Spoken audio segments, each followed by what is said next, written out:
Bonjour et bienvenue dans cette vidéo où nous allons travailler un exercice sur la poussée d'Archimède. Donc cet exercice est assez classique puisque nous allons étudier un bateau qui flotte, heureusement. On est parti. Alors on peut simplifier la représentation d'une péniche à l'aide d'un parallélépipède rectangle. Ses dimensions, donc on nous donne la longueur 40 mètres, largeur 5 mètres et la hauteur 4 mètres. Donc on parle bien sûr de la hauteur de la coque. Première question. Lorsque la péniche est vide, sa masse est de 80 tonnes environ.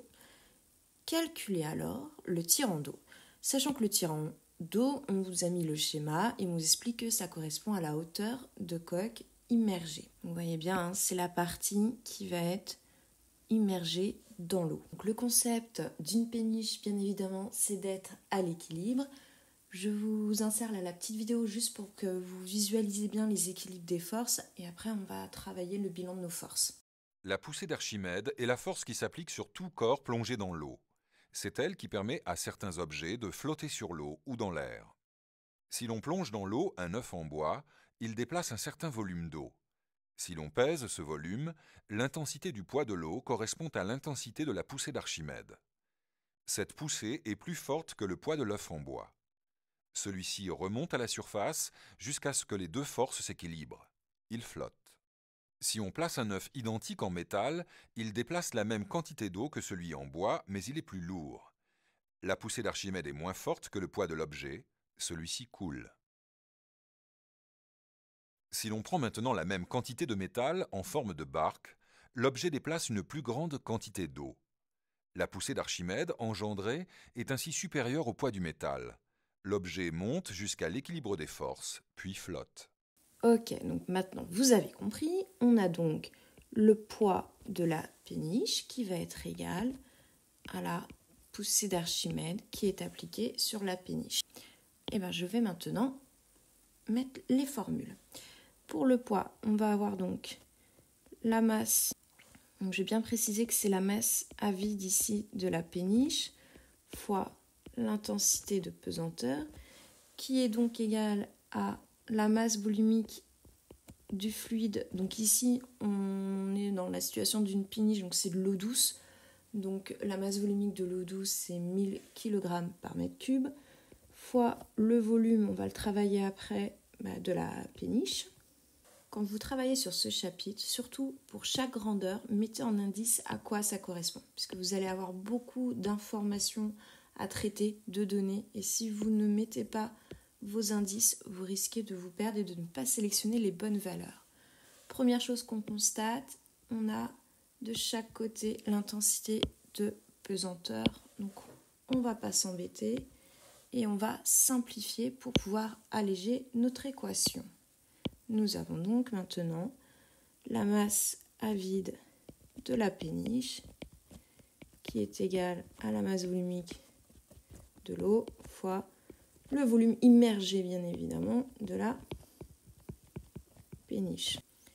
On fait le point sur les données. Donc masse à vide, on connaît, elle est de 80 tonnes, donc il faudra bien faire la conversion en kilogrammes. Masse volumique de l'eau, on la connaît. Nous allons devoir travailler le volume de la péniche. Sachant que la péniche est un parallélépipède rectangle, nous connaissons sa formule, c'est donc la longueur fois la largeur fois, attention, on ne va pas parler de hauteur, mais bien de tirant d'eau, puisque le volume que nous travaillons, c'est le volume de la partie immergée. Donc je ne vais pas prendre la hauteur totale de la péniche, je prends bien la hauteur qui est sous l'eau, qui est immergée, qui correspond à notre tirant d'eau. Ce qui nous arrange, puisque dans la question, on me demande bien de calculer le tirant d'eau. Donc si je retravaille mon équation, nous allons donc avoir longueur fois largeur fois le tirant d'eau que je vais appeler ici T pour ne pas confondre avec H qui correspond à la hauteur totale de la péniche.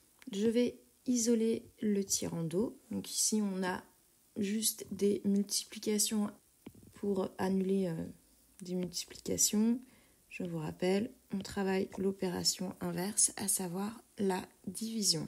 Nous avons donc le tirant d'eau qui va être égal à la masse à vide de la péniche divisé Alors vous pouvez le mettre bien sûr sous forme de fraction. Hein. Donc divisé par masse volumique de l'eau fois la longueur fois la largeur de la péniche. Maintenant, on travaille avec l'application numérique. Juste pour info, en T tirant d'eau, on va avoir le résultat en mètres. La masse, on fait attention de bien la mettre en kilogrammes. Masse volumique en kilogrammes par mètre cube. La longueur en mètres et la largeur en mètres. Alors, 80 tonnes, ça va nous donner 80 000 kg divisé par masse volumique de l'eau, donc 1000, fois, elle est où la longueur? Elle est là, 40 fois 5. Nous avons donc le tirant d'eau lorsque la péniche est à vide, qui est égal à 0,4 mètres, soit 40 cm. Alors, la question 2, on charge la péniche cette fois avec des troncs d'arbres. Cette charge, donc la charge des troncs d'arbres, est de 120 tonnes. Et on nous demande de calculer le nouveau tirant d'eau lorsque la péniche est en charge. Pour vous entraîner, je vous laisse faire en autonomie cette question 2, sachant finalement qu'on va être sur le même principe que la question 1.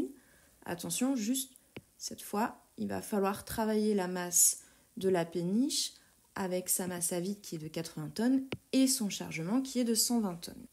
Juste, je vais vous donner quand même la solution, ça vous permettra de vérifier si vous ne vous êtes pas trompé. Ici, on aura un tirant d'eau qui sera d'1 mètre. Je vous rappelle, tirant d'eau de la péniche à vide, on avait 40 cm, là on a 1 mètre, ce qui est normal, hein, puisque forcément, comme la péniche est chargée, elle va s'enfoncer plus dans l'eau. Si vous aviez trouvé un tirant d'eau inférieur à 40 cm, forcément vous avez fait une erreur quelque part et retravaillez vos résultats. Essayez toujours d'avoir du recul quand même sur vos résultats. Allez, c'est parti. Donc, pour pouvoir franchir les écluses, le tirant d'eau ne doit pas excéder 1,80 m. Oui, après, sinon on touche le fond et ça peut être gênant. Calculez la masse maximale qu'on pourrait transporter en satisfaisant cette condition. On part toujours du principe que notre péniche est à l'équilibre, elle flotte. Donc le poids de la péniche doit être égal à la poussée d'Archimède. Pour le poids, attention, on va bien écrire que c'est la masse à vide plus le chargement. Comme ça, on ne va pas oublier. Okay ? C'est donc égal à la poussée d'Archimède, à savoir la masse volumique du fluide, donc on est toujours dans de l'eau douce, fois le volume immergé de la péniche, fois G. Même principe que tout à l'heure, hop, on peut déjà simplifier par l'intensité de pesanteur. Et maintenant, on va regarder les données. Donc, masse vide plus chargement, je vais la calculer, donc pour l'instant, je n'y touche pas. La masse volumique de l'eau, 1000 kg par mètre cube. Et le volume immergé de la péniche, c'est toujours longueur fois largeur fois le tirant d'eau, sachant qu'ici, le tirant d'eau est de 1,80 m. On remplace par les données numériques. Donc, masse de la péniche à vide avec son chargement est donc égal à 1000 fois longueur, donc 40 fois la largeur 5 fois le tirant d'eau 1,80 m. Vérifiez bien lorsque vous êtes en exercice ou en évaluation que vos dimensions sont bien en mètres et vos masses en kilos, s'il vous plaît. Alors, lorsque je fais mon calcul, nous trouvons donc 360 000 kilos.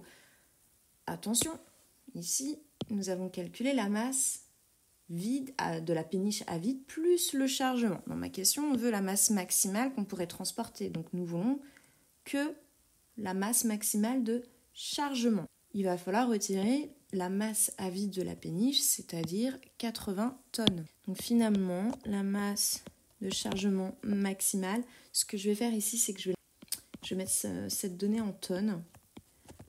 Ce sera plus simple pour les calculs. Donc, ça va me donner la masse du chargement maximal, 360 tonnes moins 80 tonnes.